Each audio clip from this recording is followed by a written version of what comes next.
धीमी डरावनी हवा की आवाज। रात के करीब 12 बज रहे थे।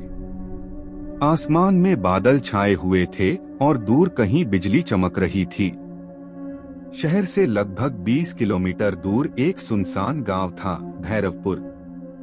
उस गांव के आखिरी छोर पर एक बहुत पुरानी हवेली थी। लोग उसे काली हवेली कहते थे कि पिछले 20 सालों से उस हवेली में कोई नहीं रहता था। लेकिन हर अमावस्या की रात उस हवेली की ऊपरी खिड़की में एक औरत दिखाई देती थी। एक ऐसी औरत जिसका चेहरा कभी किसी ने साफ नहीं देखा था। हल्की फुसफुसाहट। गांव के लोग कहते थे, रात के बाद उस हवेली के पास मत जाना। लेकिन शहर से आया अमन इन बातों पर विश्वास नहीं करता था। अमन एक वीडियो क्रिएटर था और उसे डरावनी जगहों की वीडियो बनाना बहुत पसंद था। एक दिन उसने फैसला किया कि वह पूरी रात काली हवेली में बिताएगा। उसने अपना कैमरा उठाया, एक टॉर्च ली और रात करीब 11 बजे हवेली के सामने पहुंच गया। दरवाजे की चरमराहट। हवेली का बड़ा लकड़ी का दरवाजा अपने आप थोड़ा सा खुला हुआ था। अमन ने कैमरा ऑन किया और कहा, दोस्तों, मैं इस वक्त भैरवपुर की सबसे डरावनी जगह है, काली हवेली के अंदर जा रहा हूं। वह मुस्कुराया। देखते हैं, यहाँ भूत है या सिर्फ गांव वालों की बनाई हुई कहानी। अमन ने जैसे ही अंदर कदम रखा, दरवाजा उसके पीछे जोर से बंद हो गया। धड़ाम। अमन कुछ सेकंड के लिए चुप हो गया। उसने पीछे मुड़कर दरवाजा खोलने की कोशिश की, लेकिन दरवाजा नहीं खुला। अरे, ये लॉक कैसे हो गया? उसने टॉर्च जलाई। सामने धूल से भरा एक बड़ा कमरा था। दीवारों पर पुराने चित्र लगे थे। उनमें एक तस्वीर देखकर अमन रुक गया। तस्वीर में एक परिवार खड़ा था। एक बूढ़ा आदमी, एक औरत और एक छोटी बच्ची। लेकिन सबसे अजीब बात यह थी कि तस्वीर में मौजूद बच्ची का चेहरा काले कपड़े से ढका हुआ था। अमन ने कैमरा तस्वीर की तरफ किया। तभी धीमी बच्ची की हंसी। उसे लगा जैसे किसी बच्ची ने उसके पीछे हंसकर कहा, भैया। अमन तुरंत पीछे मुड़ा। वहां कोई नहीं था। उसका चेहरा डर से सफेद पड़ गया। कौन है? कोई जवाब नहीं आया। फिर अचानक ऊपर की मंजिल से ठक ठक ठक किसी के चलने की आवाज आने लगी। अमन ने टॉर्च ऊपर की तरफ की। सीढ़ियां बिल्कुल अंधेरे में थीं। उसने धीरे धीरे सीढ़ियां चढ़ना शुरू किया। हर कदम के साथ लकड़ी की सीढ़ियां चरमराती थीं। चर्र चर्र। ऊपर पहुंचते ही उसे एक लंबा गलियारा दिखाई दिया। गलियारे के आखिरी कमरे का दरवाजा थोड़ा खुला था और उस कमरे के अंदर से हल्की सी रोशनी आ रही थी। अमन ने दरवाजा खोला। कमरे के अंदर एक पुरानी कुर्सी थी। कुर्सी के सामने एक बड़ा आईना लगा था। अमन आईने के सामने खड़ा हुआ। उसने खुद को देखा, लेकिन अगले ही पल उसके शरीर में सिहरन दौड़ गई। आईने में उसके पीछे एक छोटी बच्ची खड़ी थी। सफेद कपड़े, लंबे काले बाल और झुका हुआ सिर। अमन ने तुरंत पीछे देखा, लेकिन वहां कोई नहीं था। उसने दोबारा आईने की तरफ देखा। बच्ची अभी भी वहीं थी। इस बार उसका चेहरा ऊपर उठा हुआ था। उसकी आंखें पूरी तरह काली थीं और उसके होंठ हिल रहे थे। तुम यहाँ क्यों आए? अमन के हाथ से कैमरा लगभग गिर गया। वह कमरे से बाहर भागा, लेकिन गलियारा अब पहले से बहुत लंबा हो चुका था। वह जितना दौड़ता, कमरा उतना ही दूर होता जाता। तभी पीछे से किसी ने उसका नाम लिया, अमन। वह रुक गया। उसने धीरे धीरे पीछे देखा। गलियारे के बीचों बीच वही छोटी बच्ची खड़ी थी।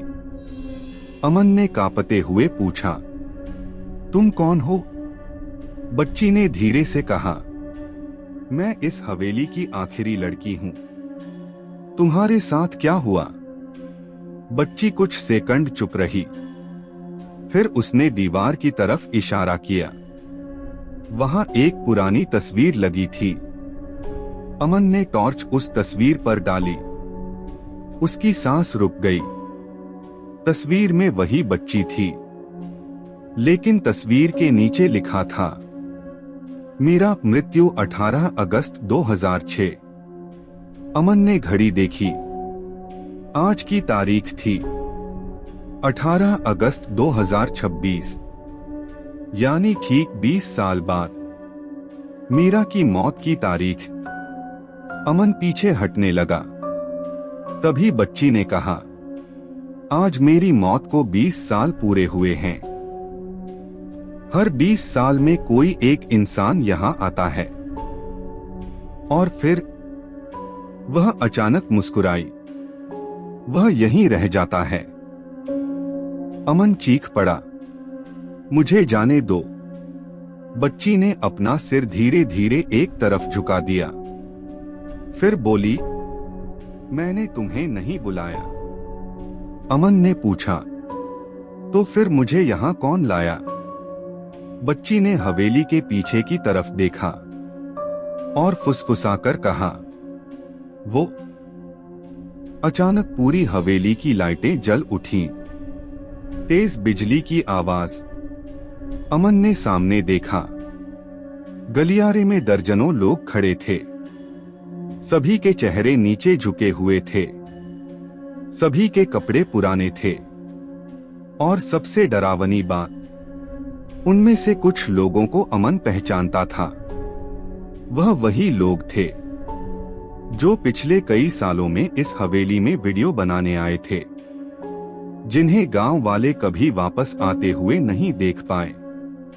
अमन पीछे हटते हटते दीवार से जा टकराया। तभी उसके कान के बिल्कुल पास किसी ने फुसफुसाया, अब तुम्हारी बारी है। तेज डरावनी ध्वनि। अमन ने आंखें बंद कर ली। कुछ सेकंड बाद सब कुछ शांत हो गया। जब उसने आंखें खोली, वह हवेली के बाहर खड़ा था। सुबह हो चुकी थी। उसका कैमरा जमीन पर पड़ा था। गांव वालों ने उसे देखा तो हैरान रह गए। एक बूढ़ा आदमी उसके पास आया और बोला, तुम अंदर से बाहर कैसे आए? अमन ने कुछ नहीं कहा। उसने बस अपना कैमरा उठाया और गांव छोड़ दिया। लेकिन कहानी यहीं खत्म नहीं हुई। उस रात अमन ने अपने कमरे में बैठकर कैमरे की रिकॉर्डिंग देखी। पहले कुछ घंटे तक सब सामान्य था। फिर वीडियो में वही पुरानी हवेली दिखाई दी। अमन स्क्रीन पर खुद को देख रहा था, लेकिन रिकॉर्डिंग में वह अकेला नहीं था। उसके पीछे एक छोटी बच्ची खड़ी थी और वह कैमरे की तरफ देखकर मुस्कुरा रही थी। फिर वीडियो में एक आवाज आई, अमन, तुम बाहर कैसे आ गए? अमन का चेहरा डर से जम गया, क्योंकि वह आवाज उसकी अपनी नहीं थी। वह आवाज उसके कमरे के अंदर से आ रही थी। अमन ने धीरे धीरे पीछे मुड़कर देखा। कमरे का दरवाजा खुला था और दरवाजे के पास वही छोटी बच्ची खड़ी थी। उसने अपना सिर उठाया और मुस्कुराकर कहा, मैंने तो कहा था हवेली से कोई बाहर नहीं जाता। अचानक तेज चीख। अगली सुबह अमन अपने कमरे में नहीं मिला। पुलिस ने पूरे शहर में उसे ढूंढा, लेकिन उसका कोई पता नहीं चला। सिर्फ उसका कैमरा मिला। कैमरे की आखिरी रिकॉर्डिंग में एक ही चीज दिखाई दे रही थी, काली हवेली की ऊपरी खिड़की, और उस खिड़की में अब एक नहीं, दो परछाइयां खड़ी थीं, एक छोटी बच्ची की और दूसरी अमन की। धीरे धीरे डरावनी संगीत की आवाज कम होती है।